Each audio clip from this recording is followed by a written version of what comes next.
ज्ञान और विद्या के सागर पूज्य गुरुवर अपने असीम अथाह समीचीन ज्ञान के द्वारा हम अज्ञानी जीवों के अंतरंग को सदा सम्यक्त्व से प्रकाशित करते रहें। इन्हीं भावनाओं के इच्छुक गुरुवर के पावन पवित्र चरणों में कोटि कोटि नमोस्तु।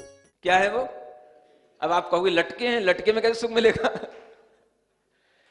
अगर आप देखोगे तो ये जितना खड़ा होना, बैठना, लेटना, लटकना, ये सब दूसरे की अपेक्षा से है। किसकी अपेक्षा से है? दूसरा माने आपकी बॉडी है। अगर आपकी बॉडी ऐसी हो गई तो आप लेट गए, ऐसी हो गई तो बैठ गए, ऐसी हो गई तो खड़े हो गए। ये बॉडी का जो एंगल बनता है ये दूसरी जो जमीन है उसकी अपेक्षा से है। समझ आ रहा है? अब जहां पे ना बॉडी है ना जहां पे जमीन है, जहां पर केवल क्या है? आत्मा है, सिर्फ आत्मा है। तो उस आत्मा का जब किसी दूसरी चीज से कांटेक्ट है ही नहीं है तो वो आत्मा अपने आप में है। अब ना वो बैठी है, ना वो खड़ी है, ना वो लटकी है, ना वो कहीं पर टंगी है, कुछ भी नहीं है। आत्मा है, सिर्फ आत्मा है। क्योंकि ये चीजें तो कब होती हैं? जब हम दूसरी अपेक्षा से देखें। इस जो बैठा है उसकी अपेक्षा से जो ऐसा पड़ा है वो लेटा है। समझ आ रहा है? जो लेटा है उसकी अपेक्षा से जो खड़ा है उसको हम कहेंगे खड़ा है। लेकिन ये सब चीजें रिलेटिव हैं, एक दूसरे से अपेक्षा रखने वाली हैं। अगर हम आत्मा को वास्तव में देखेंगे तो आत्मा ना बैठा होता है, ना खड़ा होता है, ना लेटा होता है, ना टंगा होता है। आत्मा सिर्फ आत्मा में रहता है, क्योंकि वहां पर वो किसी आश्रय के साथ में नहीं है। किसी बैठा तो तब होता है जब हमें कोई जमीन चाहिए। जमीन पर बैठने की भी हमारी एक पराश्रितता है। हम भी उस जमीन का एक क्या कर रहे हैं? आधार ले रहे हैं, माने हम उसका सपोर्ट ले रहे हैं। जब तक किसी भी चीज का सपोर्ट लोगे आप डिपेंडेंट रहोगे। उन्हें सपोर्ट लेना ही नहीं, वो किसी पे डिपेंड नहीं है। वो सिद्ध शिला पर भी बैठे हुए नहीं है भगवान। जो आप समझते हो सिद्ध शिला पर भगवान बैठे हैं, भगवान सिद्ध शिला पर बैठे नहीं है। उनका तो सिद्ध शिला से दूर दूर तक कोई वास्ता नहीं है, सिद्ध शिला से बहुत दूर है। उनकी आत्मा तो केवल उस लोक के ऊपरी भाग को टच कर रही है, क्योंकि उससे ऊपर जाने के लिए प्लेटफॉर्म नहीं है। उससे ऊपर जाने के लिए आगे कोई भी ऐसी चीजें नहीं है मोशन की जो उनके लिए ऊपर पहुंचा पाए, ले जा पाए। बस वो वहीं पे जाके टिक गए। जैसे बैलून होता है, चलते चलते ऊपर उड़ते उड़ते वहां कहां लग गया? ऊपर की छत से टिक गया जाकर के। समझ आ रहा है? अब वो वहां टिका रहेगा बस। अब तुम कहो कि वो लटका है, लटका ही नहीं है। लटकोगे तो तुम, क्योंकि तुम्हें लटकना आता है। वो तो उतना उड़ना उसको हुआ, वहां पर जाकर के वो उतना ही रह गया, क्योंकि उससे आगे चलने के लिए उसके पास में कोई मीडियम नहीं है, इसलिए वो आगे नहीं बढ़ पाया। समझ में आ रहा है? तो भगवान को बोरियत क्यों नहीं होती? क्योंकि वो किसी चीज पर टिके नहीं है। हमारा शरीर जमीन पर टिका है तो हमें एहसास होगा शरीर बहुत देर से जमीन पर टिका है, बैठा है ना, पीछे दर्द होने लग गया है, बैठे बैठे ब्लड जो है जाम हो गया है। ना उनके शरीर है, ना कोई ब्लड है, ना कोई नीचे अर्थ है, ओनली सोल, आत्मा रह गई है। उस आत्मा का जो आनंद है वो आनंद कैसा होता है? किसी चीज पर डिपेंड नहीं है, कोई भी चीज उसके अंदर हिंड्रेंस पैदा करने वाली नहीं है। इसलिए यहां कहा गया वो अव्यावाद सुख है। उस सुख को क्या बोलते हैं? अव्यावाद का मतलब प्लेजर विदाउट डिस्टरबेंस। वहां किसी भी चीज से कोई डिस्टरबेंस नहीं है। समझ आ रहा है? क्यों नहीं है? अब समझ आ गया? वो सिर्फ जैसे आकाश है, इसको किसी से डिस्टरबेंस नहीं है। आप यहां चाहे हाथ हिलाओ, चाहे आकाश में आग लगाओ, आकाश आकाश ही रहेगा। समझ आ रहा है? इसी तरीके से जिसका किसी भी मूर्तिक चीज से, बाहर की किसी भी भौतिक चीज से कोई संबंध नहीं रहा, उस सुख को हम आध्यात्मिक सुख कहते हैं। क्या बोलते हैं? आध्यात्मिक सुख। आत्मा का जो सुख होता है उसे आध्यात्मिक सुख बोलते हैं। उसी को हम कहते हैं स्पिरिचुअल ब्लिस। उसका नाम क्या है? Spiritual bliss. समझ आ रहा है? और you know only sensual knowledge, और you know only sensual pleasure. समझ आ रहा है? तो आपको तो केवल इंद्रियों का ही ज्ञान है और इंद्रियों का ही सुख है। आपको तो आध्यात्मिक तो आप जानते ही नहीं क्या होता है। तो जब कभी पहली बार भी कुछ जानने में आता है तो हमें आश्चर्य होता है, हमारे दिमाग में बैठता नहीं कि ऐसा भी कुछ हो सकता है। और जब तक आपके दिमाग में इस तरीके की सही इमेज नहीं बनेगी भगवान की, भगवान के बारे में सही सुख का ज्ञान नहीं होगा, आपको उस सुख की कभी भी इच्छा ही नहीं हो सकती। और जब सुख की इच्छा नहीं तो भगवान की भक्ति की भी वास्तव में आपके अंदर कोई परिणति आ नहीं सकती है कि आप भगवान की सही ढंग से भक्ति कर सको। क्योंकि भगवान के पास पहुंचकर आप भगवान जैसा सुख चाहो तब तो आप भगवान के भक्त कहलाओगे, नहीं तो आप संसार में संसार जैसा सुख प्राप्त करते रहो, बिना भक्ति के भी होता रहेगा। क्या चाहिए बताओ? अगर भगवान जैसा सुख चाहिए तो भगवान के पास आओ, भगवान की महिमा समझो। और अगर कम से कम आपके लिए सुख की प्राप्ति की इच्छा ना भी हो तो भी आप कम से कम उस सुख की नॉलेज तो लो, अपने मन में ध्यान तो रखो। एक सुख ऐसा है जिस सुख में कोई डिस्टरबेंस नहीं होता है, अचिंत्य है। अचिंत्य का मतलब we can not think about that pleasure. अचिंत्य माने मेरा माइंड, मेरी नॉलेज उस सुख के बारे में कुछ भी इमेजिन कर नहीं सकती है, beyond the imagine that pleasure. वो जो सुख है वो अचिंत्य है, हमारे चिंतन का भी विषय नहीं है, मतलब हम उसके बारे में सोच नहीं सकते हैं। बता हम सोच कह सकते हैं क्योंकि माइंड की तो एक लिमिट है, हमारी नॉलेज की लिमिट है, और उनके पास में जो है वो लिमिटलेस है, अनंत है वो। हम उसके बारे में कैसे सोच सकते हैं कि वो क्या फील कर रहे हैं, वो क्या एक्सपीरियंस कर रहे हैं? तो ऐसा सुख जिसमें कोई बाधा नहीं हो, जो हमारे सोच से परे हो, और वो जो है सारभूत है, तो वही सुख है। सारभूत मतलब जिसका अंतिम फल उससे बढ़कर के और कुछ ना हो, वही उसका सार कहलाता है। तो वह सारभूत है। अतुल, अतुल का मतलब उसको हम मेजर नहीं कर सकते हैं, तौल नहीं सकते हैं। ऐसा जो सुख है, उस सुख के बारे में जब तक हमारे मन में ज्ञानी नहीं आएगा तो हमको उस सुख की कभी नॉलेज नहीं होने से हमें उस सुख को प्राप्त करने की इच्छा ही कैसे होगी? और जब तक इच्छा नहीं होगी तब तक आपके लिए आध्यात्मिक सुख, आत्मा का सुख कभी आपको मिलने वाला नहीं। क्योंकि इंद्रिय सुख और आध्यात्मिक सुख बोथ आर अपोजिट। ये कैसे हैं? अपोजिट है ये। क्योंकि जहां पर इंद्रियां हैं वहां पर बाधाएं हैं। हमारी इंद्रियां से हम किसी चीज को देखें, आंखें थक जाती हैं, कितना खाएं, मुंह भी थक जाता है। समझ आ रहा है? पेट भी थकता है, हाथ भी थकते हैं, दिमाग भी थकता है, सब थकते हैं। इंद्रियां हमारे लिए बाधा पैदा करती हैं, और जिसमें कोई बाधा ना हो उस सुख को हम कभी मेजर नहीं कर सकते हैं। इसको तो हम फिर भी कह सकते हैं, हाँ मजा आ गया, बहुत सुख मिल गया, बहुत आनंद आ गया, हम यहां तो फिर भी कह लेते हैं। उस सुख को तो हम कभी मेजर भी नहीं कर सकते। अतुल कहा गया है। क्या कहा गया? अगर हम उससे किसी को कंपेयर करना चाहें, किसी की उपमा देना चाहें, तो आचार्य कहते हैं त्यक्तोपमम, उस सुख ने सारी उपमाएं छोड़ दी हैं। माने हम उसको किसी से उपमा देकर के सुखी नहीं कह सकते हैं कि ये इससे बढ़कर के सुखी है, क्योंकि उपमा उसमें दी जाती है जिसकी क्वालिटी एक जैसी हो। नहीं समझ आया? हम किसी चीज को कंपेयर कब करेंगे? जब दोनों की क्वालिटी और उसकी क्वालिटीज के बराबर कोई दूसरी की क्वालिटी होती नहीं, तो हम उसकी उपमा भी किसी से नहीं दे सकते। हम कहते हैं जैसे कोई फूल है, मान लो हम कहते हैं ये गुलाब का फूल बहुत ही अच्छा है। कब कहते हैं? जब हमारे पास में दूसरे भी फूल हों। सरसों का फूल होता है, समझ आ रहा है ना? सरसों का फूल होता है कि नहीं होता है? नहीं देखा? सरसों का फूल होता है, मालती का फूल होता है, बकुल का फूल होता है, चमेली के फूल होते हैं। लेकिन सब देखने के बाद में हमने उपमा की, गुलाब का फूल बहुत अच्छा है। क्यों अच्छा है? हमें उसका कलर अच्छा लग रहा है, हमें उसकी स्मेल अच्छी लग रही है, दूसरों में वो स्मेल नहीं है। तो हम फूल की तुलना तो फूल से कर सकते हैं, लेकिन उस सुख की तुलना हम संसारी जीवों से के सुख से कैसे कर सकते हैं? जो सिद्ध आत्माओं का सुख है वो तो सिद्ध आत्माएं ही अनुभव करेंगी, और सिद्ध आत्माओं के सुख से सिद्ध आत्माओं का सुख कंपेयर करें तो कोई मतलब नहीं है, और संसार के जीवों से उस सुख को कंपेयर करें तो कोई मतलब नहीं है, क्योंकि उनकी कोई क्वालिटी नहीं है। समझ में आ रहा है? तो कहीं ना कहीं किसी चीज की क्वालिटी मैच करे तब तो उससे उसकी उपमा दी जाए, ये इसके जैसा है। क्या समझ में आ रहा है? जब आपके लिए कोई भी शरीर की सौंदर्य की भी उपमा दी जाती है, चांदी जैसा रूप है तुम्हारा, है ना, तो चांदी भी देखी तो हो कम से कम, तब तो कहोगे चांदी जैसा रूप है। नहीं समझ आ रहा है?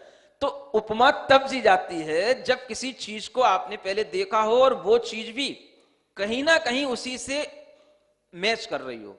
चांदी भी भौतिक चीज है, आपका रूप भी भौतिक चीज है, तो चांदी से तो रूप की महिमा हो जाएगी।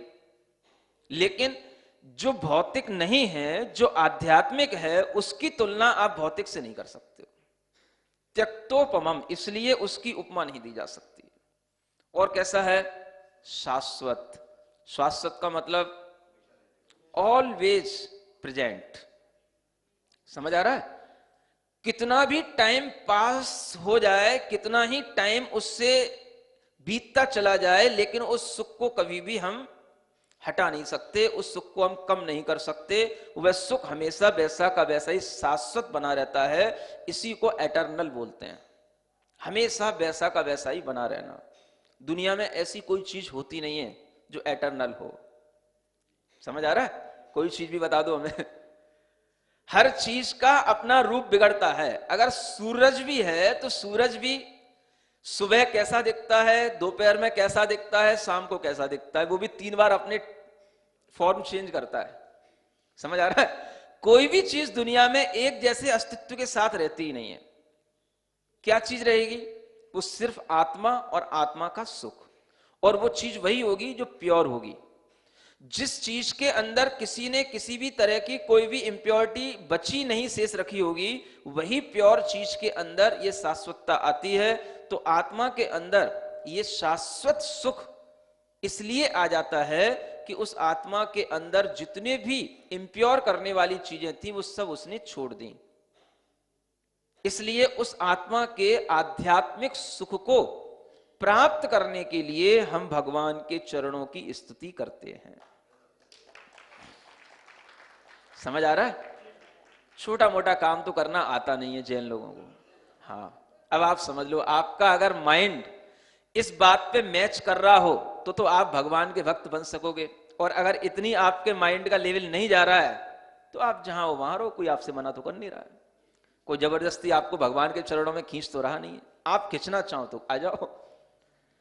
अगर आप जानना चाहते हो कि वास्तव में अगर ऐसा कोई सुख है तो वो कैसे मिलेगा, तो आप इन चीजों पर गौर फरमाओ।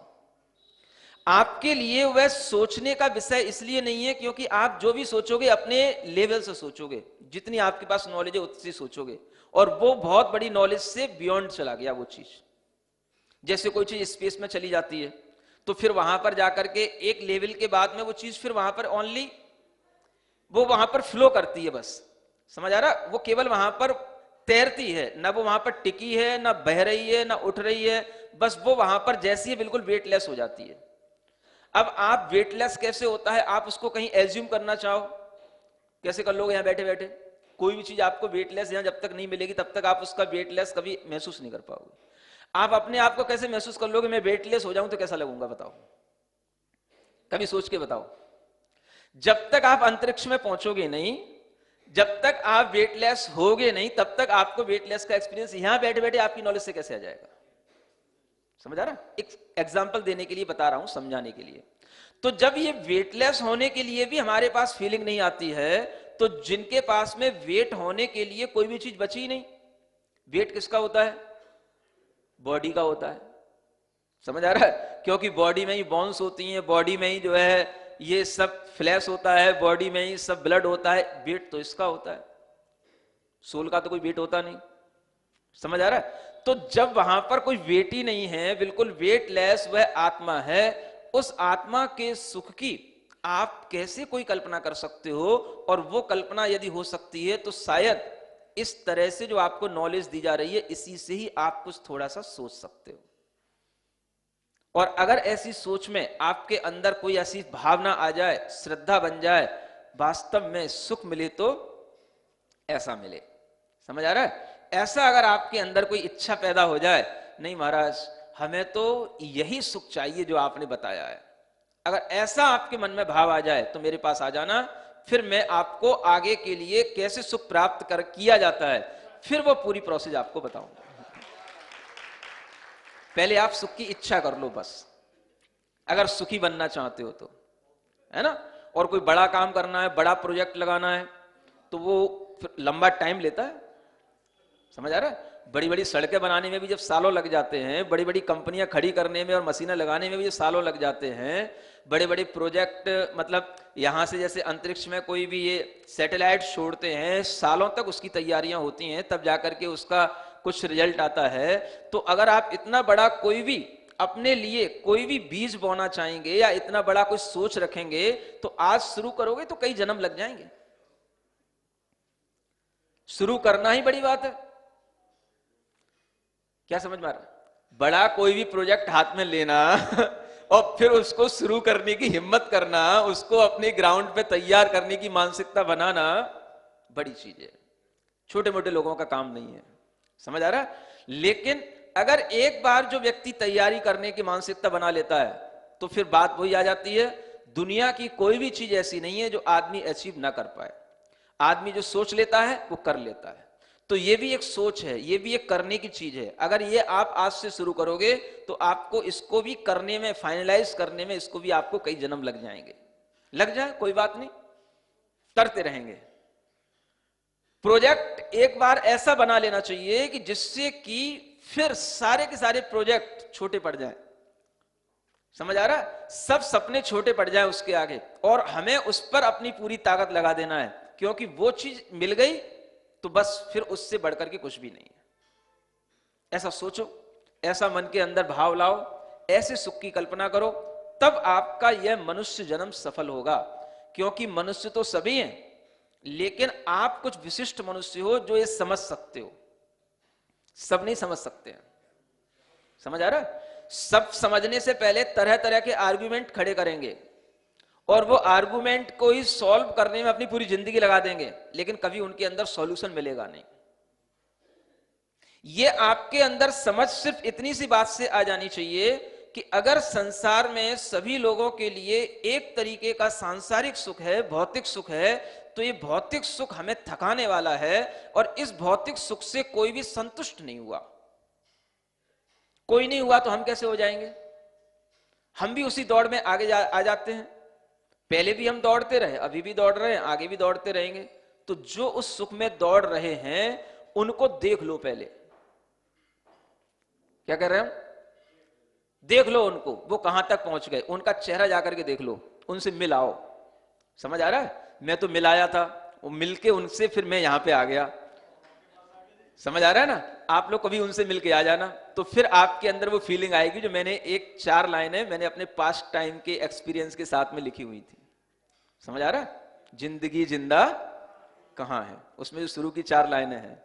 हर दिशा आशा बनी फैली हुई आकाश तक, तोड़ लाऊंगा सितारे यह यकीन था आज तक, पर वहीं से लौटते राही के चेहरे पे सिकन, देख कर मुझको लगा कि जिंदगी जिंदा कहाँ है, देख कर मुझको लगा कि जिंदगी जिंदा कहाँ है। इतना ही पर्याप्त है। समझ में आ रहा है क्या लिखा है इसमें? है? अब सीधी सीधी बातें तो लिखी नहीं जा सकती हैं, कुछ उपमा देकर के लिखना पड़ता है। हर दिशा आशा बनी, समझ आ रहा है ना? ऐसी कोई सी डायरेक्शन नहीं जिस डायरेक्शन में इस आत्मा ने सोचा ना हो, मैं क्या नहीं कर सकता, मैं ये भी कर सकता हूं, मैं ये भी कर सकता हूं, मैं ये भी कर सकता हूं। समझ आ रहा है? सब कुछ कर सकता हूं और हर ऊंचाइयां पा सकता हूं, लेकिन वहां पर जो ऊंचाइयां पाने के लिए हम जहां जा रहे हैं, वहां जो लोग पहुंचे हैं, पहले थोड़ा उनको तो देख लें, वो कितने खुश हैं। और जब उनको देखा तो देख के उनके चेहरे पर सिकन, सोचकर मुझको लगा कि जिंदगी जिंदा कहां है, अब कहां उड़ूं। समझ आ रहा है? इस सच्चाई को जब तक नहीं समझोगे तब तक आपके लिए इस सुख की कीमत नहीं होगी। भगवान भगवान दुनिया कर रही है, भक्ति भक्ति दुनिया कर रही है, लेकिन किसी को नहीं पता कि भगवान है क्या भला, भगवान के अंदर है क्या, भगवान में क्या है जिसकी भक्ति करने से हम भगवान से क्या पाएंगे। समझ आ रहा है? और जब इस प्रकार के सुख की इच्छा के साथ भक्ति करोगे तो कभी भी आपके दिमाग से भगवान की भक्ति हट ही नहीं सकती। फिर हमेशा होगी, दिन भर होगी, रात भर होगी, आपका दिमाग वहीं लगेगा। क्योंकि जब एक बार कोई चीज अच्छी लग जाती है तो फिर हमारा दिमाग उसी में लगता है। फिर ऐसी भक्ति का नाम भक्ति है। तो ऐसी भक्ति तभी होगी जब हम इस तरह से भगवान की सुख की जो एक क्वालिटी है उसको हम समझें कि इस सुख की प्राप्ति के लिए हमें भगवान की भक्ति करना है। इसी तरह की भक्ति करने से आपके लिए ऐसे सुख की प्राप्ति हो, ऐसी भावना से महावीर भगवान की, शांतिनाथ भगवान की, आचार्य गुरु श्री विद्यासागर जी महाराज की जय। परम पूज्य श्री प्रणम्य सागर जी महाराज की, आचार्य पूज्यपाद जी महाराज की। यह शांति भक्ति है। इसके माध्यम से सभी लोगों को शांतिनाथ भगवान की स्तुति करना सीखना है। बहुत अच्छी भक्ति है। केवल इसमें 8 छंद हैं, जिसे शांत्यष्टक कहते हैं। जैसे आप लोग महावीर अष्टक पढ़ते हैं, ऐसे ही शांत्यष्टक पढ़ के आप शांतिनाथ भगवान की भक्ति करना सीखें। इसलिए यह भक्ति आप लोगों को अर्थ सहित बताई जा रही है। 8 काव्यों में प्रत्येक काव्य को पहले पढ़ते हैं, फिर जिस काव्य का नंबर है उसका अर्थ समझेंगे। सभी एक साथ पढ़ें। शार्दूल विक्रीडित छंद कहलाता है, जो मंगलाष्टक का छंद होता है। न स्नेहात् शरणं प्रयान्ति भगवन् पादद्वयं ते प्रजा हेतुस्तत्र विचित्र दुःख निचयः संसार घोरार्णवः अत्यन्तस्फुरदुग्ररश्मिनिकर व्याकीर्णभूमण्डलो ग्रैष्मः कारयतीन्दुपादसलिल छायानुरागं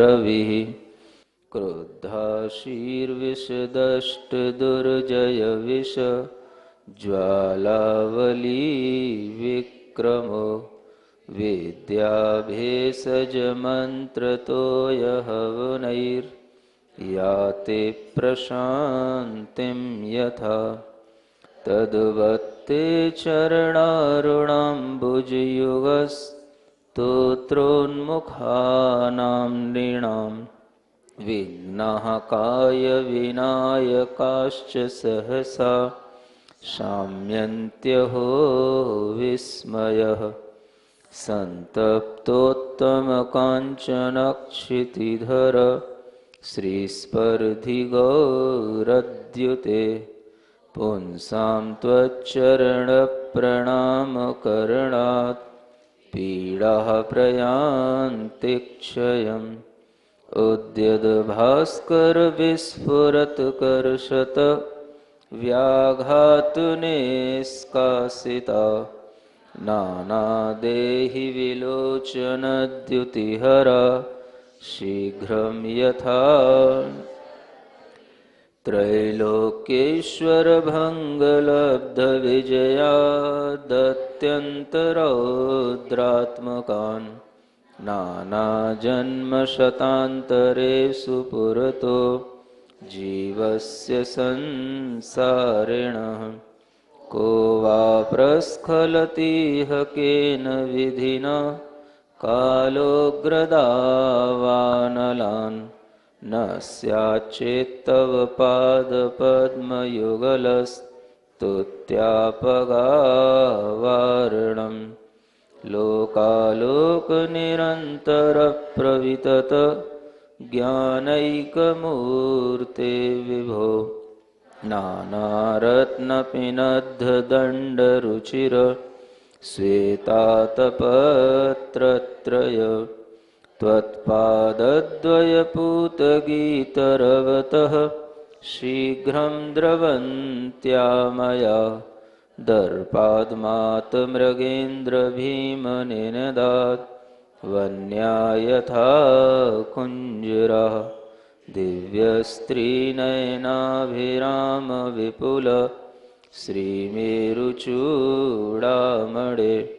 भास्वद्बालदिवाकरद्युतिहर प्राणिष्टभामण्डल अव्यावाधमचिन्त्य सारमतुलं त्यक्तोपमं शाश्वतं सौख्यं त्वच्चरणारविन्दयुगल स्तुत्यैव सम्प्राप्यते यावन्नोदयते प्रभापरिकरः श्रीभास्करो भासयन्स् तावद्धारयतीह पङ्कजवनं निद्रातिभारश्रमम्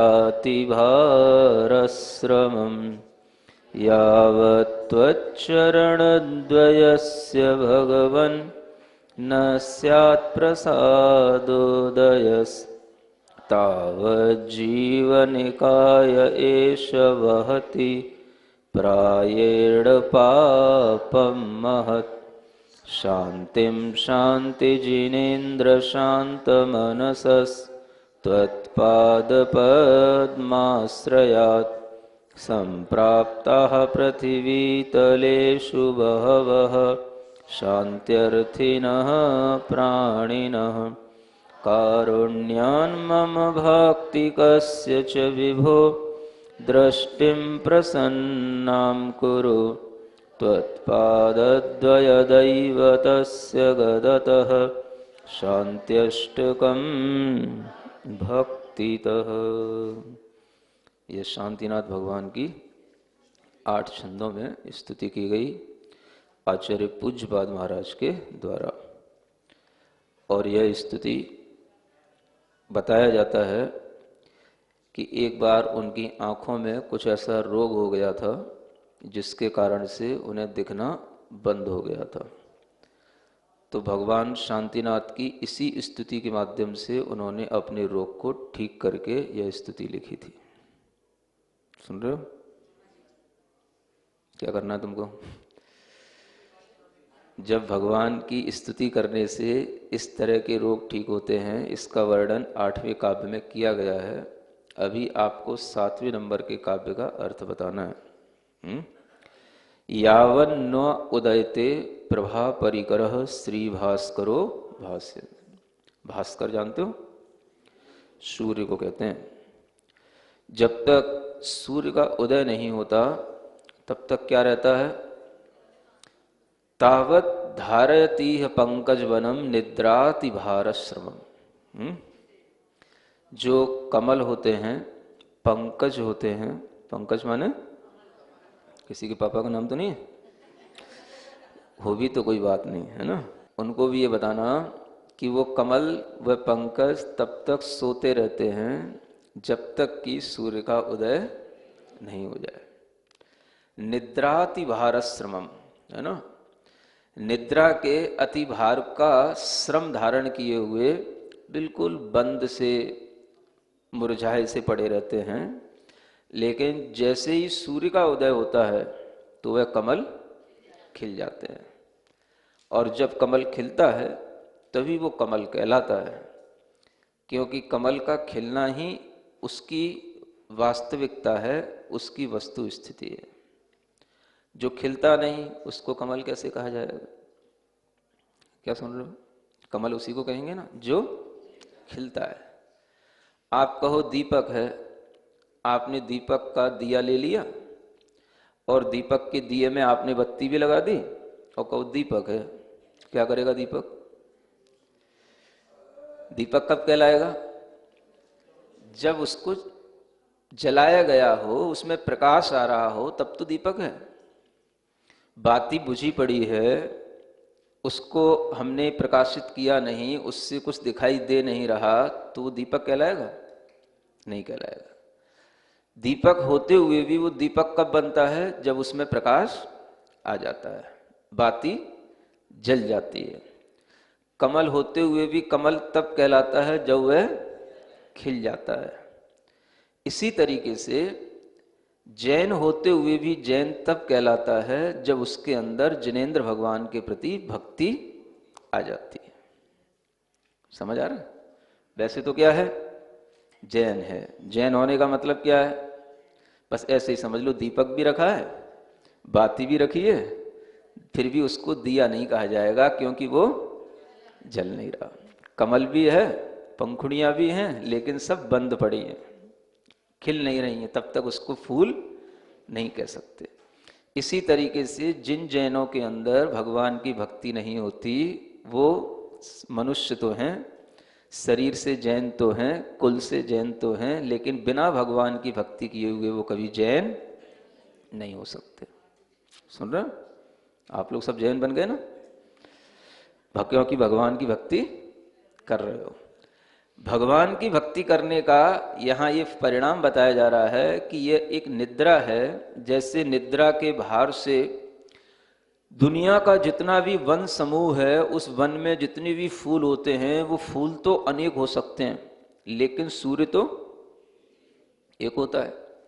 और एक ही सूर्य दुनिया के जितने भी फूल हैं वो सबको खिलाने में समर्थ होता है। सुन रहे हो? हर एक फूल के लिए अलग अलग सूर्य की जरूरत नहीं है। हर एक फूल के लिए अलग अलग कहीं से कोई ताप देने वाला कोई मारतंड आए, कोई उसका प्रकाश अलग अलग उसी पर फोकस करके, भाई अब मैं तेरे को ताप दे रहा हूं, फिर दूसरी जगह गया, अब मैं तेरे को ताप दे रहा हूं, अब तू भी खिल जा, अब तेरे को ताप दे रहा हूं, तू भी खिल जा। ऐसे करता है क्या सूरज? ऐसे नहीं करता ना। सूरज तो अपनी जगह पर एक जगह उदित होता है, और उस सूरज के उदित होने पर जिनमें खिलने की योग्यता होती है वो खिल जाते हैं, और जिनमें खिलने की योग्यता नहीं होती है वो पड़े रह जाते हैं। सूरज के आने पर ही जितने भी संसार के अंदर तालाबों में, जंगलों में, जहां कहीं पर भी फूल होते हैं वो अपने आप खिल जाते हैं। ऐसे ही दुनिया में जैन तो बहुत हैं, धर्म करने वाले लोग तो बहुत हैं, लेकिन जिनेंद्र भगवान तो एक ही हैं। उन जिनेंद्र भगवान का नाम लेते ही दुनिया में जितने भी वास्तव में फूल रूप जैन होंगे वो तो खिल जाएंगे, और जो केवल फूल होंगे, फूल जानते हो, एक तो फूल मीन्स फ्लावर को फूल बोलते हैं, और एक फूल क्या स्पेलिंग होती बताओ? फूल, फूल, कमल का फूल नहीं। FOOL। समझ आ रहा है? ये भी तो फूल कहलाता है। तो अगर उनके अंदर खिलने की क्षमता नहीं है, उन्हें भगवान शांतिनाथ का नाम लेने से, जिनेंद्र भगवान का नाम लेने से उनका चेहरा अगर न खिले, उनके हाथ न जुड़े, उनके मन में भगवान की भक्ति के भाव न आए, then they are all FOOL। क्या है वो? समझ आ रहा है? फूल तो है, फूल से मना नहीं किया जाएगा, लेकिन फूल फूल में अंतर होता है। ऐसा फूल बनना है जो भगवान का नाम लेते ही खिल जाए। हम जिनेंद्र भगवान का नाम लें, चाहे वो शांतिनाथ भगवान का नाम लें, चाहे पारसनाथ भगवान का नाम लें, चाहे महावीर भगवान का नाम लें, अगर जिनेंद्र भगवान का नाम लेते ही हमारे मन में आ जाए, अच्छा जिनेंद्र भगवान की बात चल रही है, क्या हो गया, बताओ तो, हमें भी तो बताओ कैसे होते जिनेंद्र भगवान। जैसे ही हमारे मन में इस तरीके का विचार आ जाए, हमारा मन एकदम से खिल जाए, हमारा मन कितना भी अपसेट हो माइंड हमारा, फिर भी एकदम से सेट हो जाए, फूल की तरह एकदम से खिल करके उन्हीं की ओर देखने लग जाए। किसकी ओर? भगवान की ओर। जब भी फूल खिलता है तो किसकी ओर देखता है? जिसने मुझे खिलाया, जिसके माध्यम से मेरे अंदर रंगत आई, मेरे अंदर खुशबू आई, मेरे अंदर कलर आए, मुझे लोग पसंद करने लगे, वह फूल खिलकर के उन्हीं की ओर देखने लग जाता है। समझ आ रहा है? दूसरे लोग आते जरूर हैं, लेकिन वो उनकी ओर नहीं देखता है, वो देखता किसकी ओर है? फूल हमेशा सूरज की ओर देखता है। इसी तरीके से जो जिनेंद्र भगवान का सच्चा भक्त होता है, जो वास्तव में भीतर से जैन होता है, वो हमेशा किसको देख करके खिलता है? भगवान को देख करके खिल जाता है, निद्रा उसकी दूर हो जाती है। ज्ञान और विद्या के सागर पूज्य गुरुवर अपने असीम अथाह समीचीन ज्ञान के द्वारा हम अज्ञानी जीवों के अंतरंग को सदा सम्यक्त्व से प्रकाशित करते रहें। इन्हीं भावनाओं के इच्छुक गुरुवर के पावन पवित्र चरणों में कोटि कोटि नमोस्तु।